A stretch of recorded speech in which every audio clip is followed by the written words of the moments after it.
Alam ko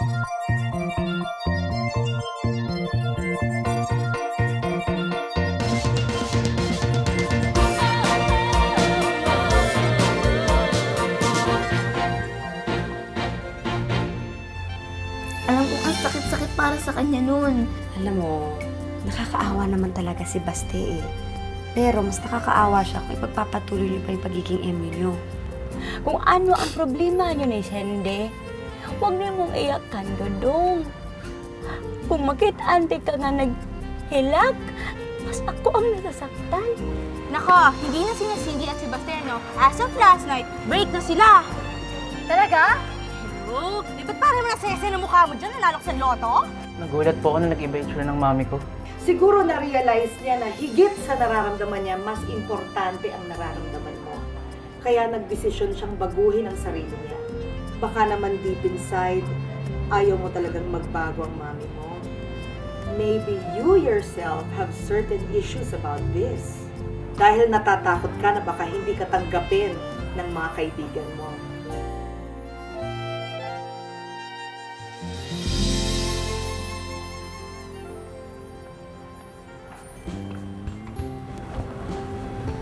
Cindy? Cindy ka dyan. Kala ko kasi si Cindy. Akala mo ako yung ex mo. Ganon. Ex? Bakit? Alam mo na wala na kami Cindy? Oo. Alam mo, pabayaan mo na lang si Cindy. Hindi naman talaga kayo bagay nun. Bayaan mo na lang siya. Tsaka marami pa naman diyang iba eh. Yung mas bagay sa'yo. Tsaka yung mas deserving para sa'yo. Ayun na siya, si Jejemon girl. Ako? Not you, loser. Sorry wala kasi sa'yo ang focus namin ngayon. Hi, Cindy! Saktong-sakto naman. May i-announce tayo sa lahat. I-announce? Ano yun? Guys! Attention! Guys! May i-announce ako sa inyong lahat. Gusto kong malaman nyo na break na ang mga losers na sina Cindy at Baste. Sino naman na may sabi sa inyan, ha, Bea? At ano namang akala mo? Hindi mo may tatago sa amin lahat ng mga nangyayari sa'yo? So, Cindy, ngayong break na kayo ni Baste, sino ang next victim mo? Ano? Come on, huwag ka na mahiya. Sabihin mo na sa amin kung sino ang malas na guy na mabibiktima ng kalandian mo. Ano? Si Onofre kaya? O baka naman si Johnny? Sino yun? Pero bang tama na? Alam mo, hindi ka makakaalis dito hanggat hindi mo sinasabi kung sino ang next na boyfriend mo. Ngayon, sabihin mo na kung sino ang victim mo. Sino? Lakers din ako. Hindi, Lakers din ako, tol. Kaya tubing nga. Hoy, Bading! Bakit mamadali ka? Saan ang lakad mo? Pwede ba? Tigilan niyo ako. Uy, may attitude tong baklan to eh. Bakit? Ayaw mo na ba kami makausap? Bakla, wala ka bang type sa amin? Di ba sinabi ko hindi ako bakla, di ba? Tigilan niyo na nga ako. Huwag ka na mahiya, Daniela. Sabi mo na. Saan ba type mo sa amin? Sabi, tigilan niyo na ako eh. Ano ko? Tigilan niyo yan. Maulo kang bakla ka, ano? Tigilan niyo yan. Huwag niyo pinapagtripan si Daniel, ah. Umalis na nga kayo. Daniela. Umalis na kayo. Bakit ka bakla? Bakla. Salamat, ah. Pero ba't mo ka sa kanila? Umeepal eh. Ako lang dapat ang siga dito sa campus. Hindi, tsaka napag-isipan ko kasi na yung sabi mo na sa akin isang araw, hindi ko dapat sa'yo isisi yung pagiging bading ng airpods mo. Lalo na't best friends tayo. Okay lang sa akin kahit bading ang tatay mo. Basta hindi ka bading ah. Hindi talaga. Tara, libre mo ko lunch. Tara, sige, sige. Ano? Hindi ka ba sasagot? Sabihin mo na kasi kung sinong next victim mo. Eh, tigilan niyo nga si Cindy. Bakit nakikialam kang baboy ka, ha? I just wanna know kung sino ang next victim ng malanding best friend mo. Bakit, Bea? mo ba biktima ni Cindy? Kung iniisip mo ako, mali ka. Dahil kaya naging MU kami ni Cindy dahil pinilit ko lang siya. Baste, Hindi. Mabuti malaman nila ang totoo. Para tigilan ka na nila. Oo. Naging kami nga ni Cindy. Pero kasalanan ko yun. Dahil ipinamalita ko lahat sa inyo na kami na. Pero ang totoo, hindi naman. Tuloy, napasubo si Cindy. Ayaw niya kasi ako nakikita na napapahiya eh. Kasalanan ko lahat, okay? Kasalanan ko. baste. Baste! Alam niyo kayo, ikaw, lalo ka na. Ang sama talaga ng ugali niyo no? Tama ka, Sarah. Sama sa mga naugali niyang tatlong yan. Wow ha, nagsalita ang hindi masama. Eh hello, ikaw kaya ang nagturo sa amin kung paano mabili. Kaya wala kang karapatan na sabihin masama ka. Kasi parehas lang tayo. Yeah, as in. Diba? Yeah, as in. Ang pagkakaiba lang natin. Eto ka na oh, loser ka na. Just like everybody else. Excuse me.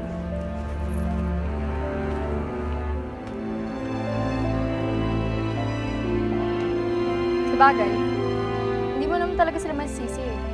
Totoo naman kasi sinasabi nila eh. Ganun ka naman talaga dati, di ba? Sa totoo lang, mas masama pa sa kanila. I'm not even sure kung talaga nagbago ka na nga. Alam mo kung anong tawag dyan? Karma.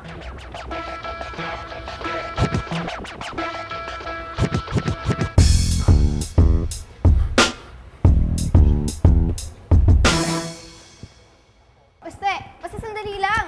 Huy! Huy! Hindi mo na dapat ginawa yun eh.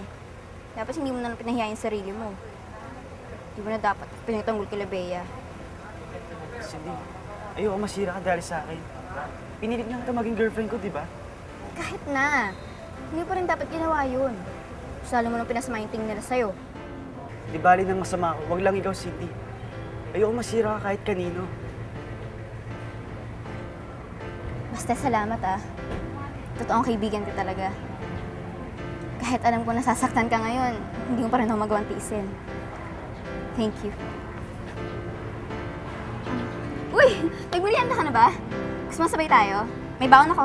Sure tayo ah. Huwag na. Hindi gagawin pa ako. Salamat ka.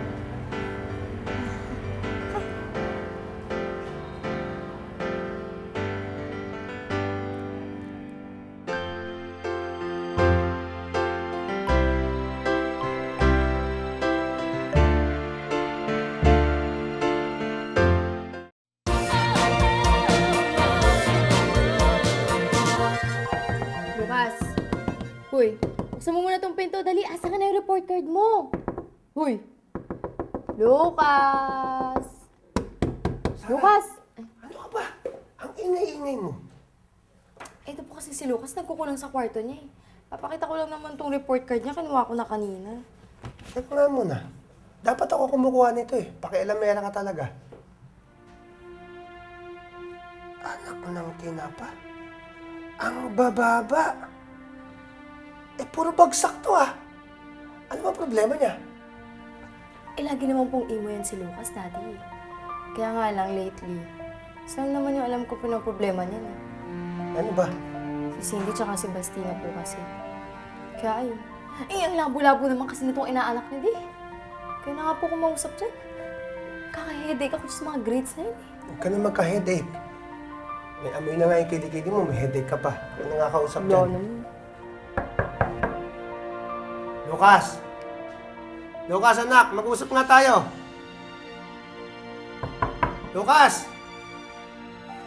Baka mainit pa ang ulo eh. Palamigin muna natin, tapos kakausapin ko ng mga sinsinan. Pero dapat malaman ni Jaime itong mga nangyayari. Puro bagsak to eh. Baka naman mamagalit si Tito Jaime niyan. Ano magagawa natin? Eh, kesa naman puro ganyan ang gawin yan. Puro bagsak.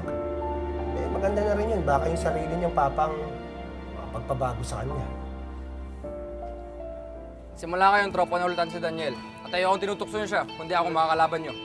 May reklamo ba, Joey? Wala. Jimmy? Wala. Dek. Butchoy?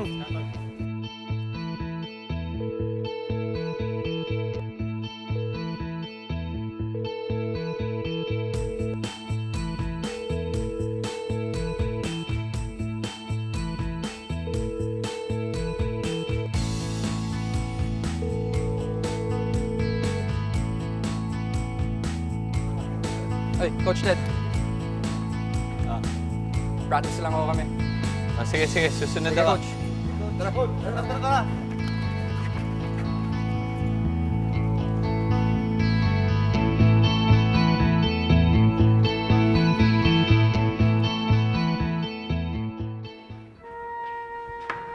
Ano naman ito, upuan na to, hindi pinagkakasya lahat ng tao.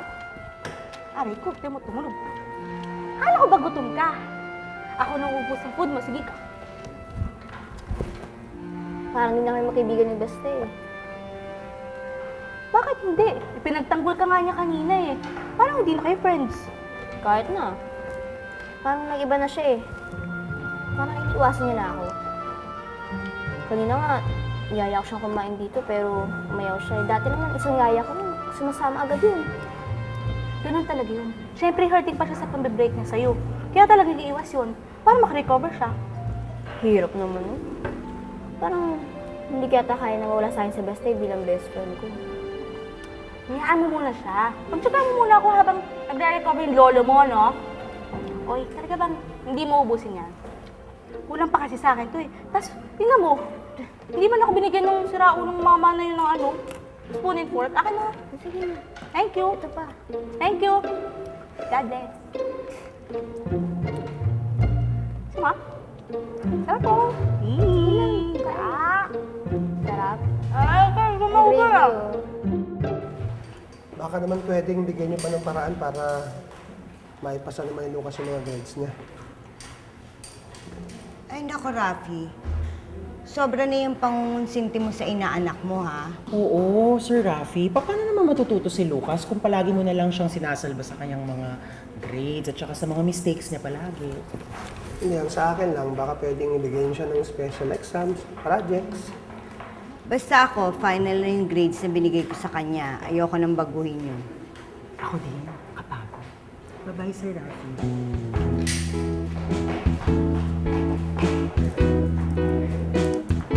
Dad, ano po? Nare-remedial po ba yung mga grades niya? Mukhang hindi na anak eh. Ang babarat magbigay ng grades sa mga teachers na yun.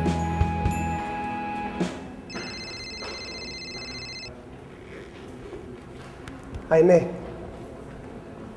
natanggap mo ba yung mga in-email ko ng mga grades ni Lucas?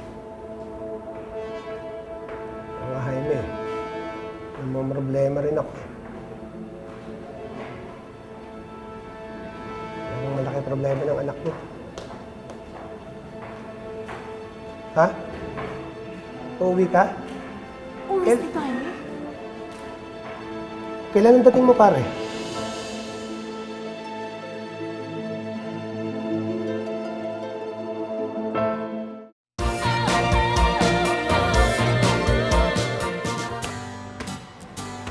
Pwesto kayo, pwesto. Daniel! Dito sa loob. Oo. Uy! Aray! Bakit pare? Parang may naipit na ugat sa balikat ko. Nagyara na sa akin yung dati. Basahin na yung tol. Mawawala rin yan. Tara, pamasaya tayo pa. Tol, di ako pwede, may pasok pa ako eh. Ako din eh. Mamayang gabi na lang. Basta samahan niyo ako, ah. Samahan niyo ako, pare. Di tol, dali lang. Bilakad kami. Ayaw nga. Hindi pwede gusto mo, okay? Daniel na lang. Sama ka. Pati ba naman ikaw, hindi mo ako sasamahan? Sumama ka na. Oo na.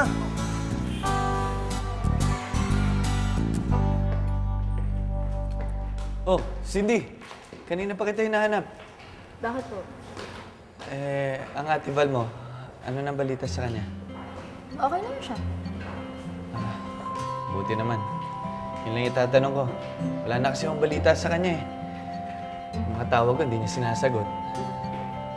Anyways, sige. Salamat, Cindy ah. Coach Ted, Oh, importante po ba sa inyo si Alves? Kung importante siya sa inyo, huwag niyo hayaang mawala siya sa inyo. Kasi alam ko kung gaano kahirap mawala ng kaibigan. Kaya huwag siyang hayaang mawala sa inyo.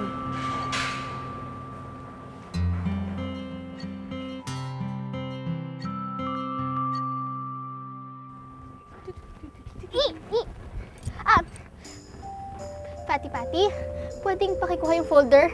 So, yaki kasi baka madumihan yung hands ko. Please! kukunin mo, hindi ko sinabing sipain mo. Hello? Excuse me, hindi mo ako alalay, no? Saka, yung pagiging boss ni Natalie mo, tapos na yun. Di ba nga, loser ka na? Hindi ako loser. Eh, nasa yung mga friends mo? Alam mo, ikaw, dapat magbago ka na. Para naman makaharap ka ng mga real friends mo. Hoy, FYI, kahit na ano pang sabihin mo, I'm still Natalie Lee. Ako pa rin ang queen dito. Ay, nako, bala ka na sa buhay mo. Ay, nako, kakaloka ka, no?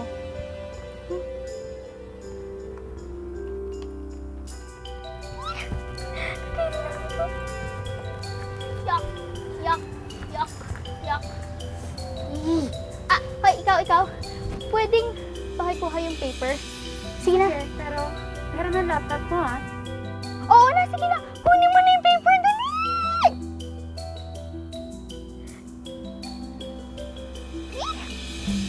Kahit loser na yan si Natalie di makulangan, eh, sumusunod pa rin sa kanya.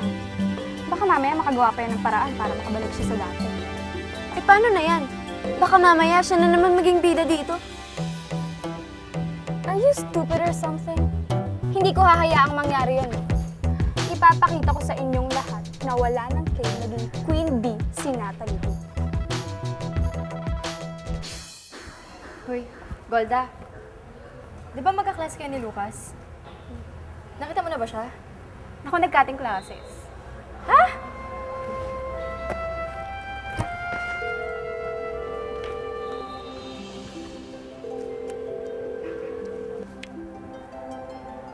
Hoy, Lucas! Ano ka ba naman? Ano na naman pumasok sa utak mo? Bakit ka nag-cutting? Bagsak na rin naman ako, di ba? Hindi na rin ako papasa. Hindi totoo yan. Inaayos na ni Daddy yung grades mo. Ba't ka ba nagkakaganyan? Dahil na naman kay Cindy. Kasi sila ni Baste. Alam mo na ba yung latest? Hindi ko pag-usapan yung mga bagay na yan. Hay nako, ewan ko sa'yo. Sumusobra na yung pagpapabaya mo sa pag-aaral mo eh. Pagdating ng daddy mo, lagot ka. Umuwi si Papa? Oo, yun nga yung ibabalita ko sa'yo eh. Nabasa na yung email ni daddy. At nakita niya na rin yung mga grades mo. Galit na galit, sobra. Hindi siya makakatulong sa akin. Ayoko nga siya makita eh. Umuwi siya kung gusto niya pero hindi ako mapapakita sa kanya. Lo! Lucas! Lo! Mas grabe pa sa walkout yun ah. Basta, uwi ka na ba? Sabi na tayo. Since may gawin pa ako. Uy, basta, since. Sarah, assignment ako sa algebra. Paturo naman. Sige. Tara.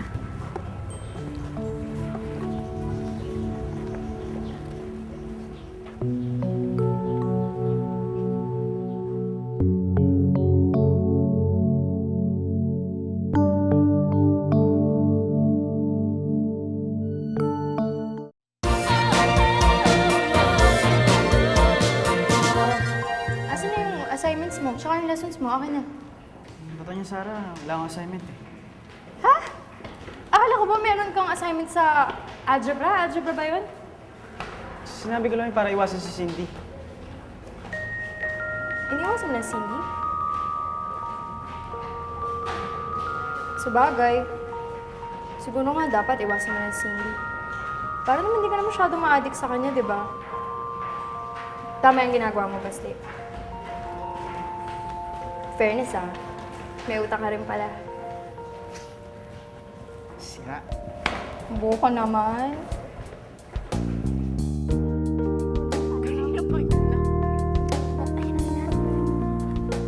Yes? Anong ginagawa mo dito? Dadaan lang. Bakit masama? Eh di ba may in-establish ka ng tambayan mo? Doon ka lang pwede kasi sa amin na tong teritoryo na to. Bakit ba ang yapang mo, ha? Well, ganun talaga. Kasi loser ka na eh. Hindi ako papayag sa ginagawa mo. Ano, ha?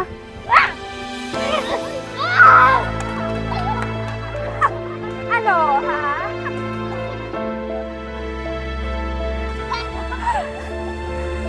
Ano, Natalie? Masarap ba ang putek? Giniganti ko lang yung mga taong sinaktan mo noon.